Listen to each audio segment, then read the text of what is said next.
Hello, my name is Rosa. I'm an interpreter, and today, September 30th, we celebrate the International Translation Day. Why September 30th? Well, according to an article by the United Nations, this date celebrates the feast of Saint Jerome, who is considered the patron saint of translators because he translated the Bible. Although this day technically is labeled as Translation Day, it celebrates the important role of translators and other language professionals. I am an interpreter, but almost every day I am called translator and sometimes even interpretator. I feel like interpreters are constantly under the shadow of our more popular sister. It may not seem like a big deal for most people, but in reality, our roles are very different. So I'd like to take this chance to highlight what to me are the main differences between translators and interpreters. First, interpreters convey spoken messages in real time, and translators, well, translate written messages. While both professions require a superior linguistic command of at least 2 languages, interpreters must be fully fluent in both the source and target language since they need to interpret in both directions.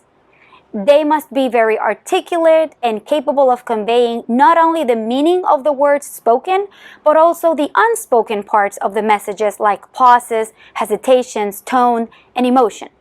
On the other hand, translators usually only translate text into their native language, but they must have an excellent command of grammar, style, research skills, and they must be tech-savvy to proficiently use different computer-assisted translation tools.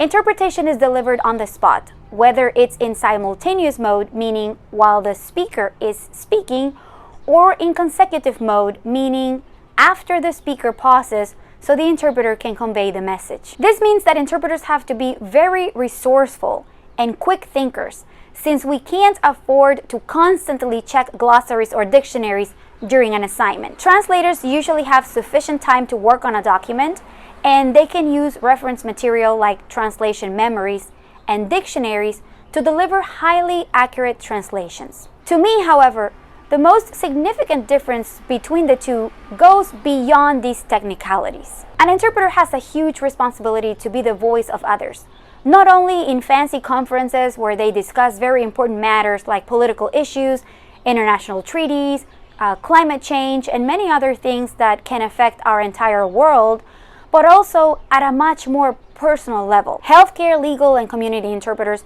whether they do it in person, over the phone, or video, have to be there at a person's most vulnerable moments.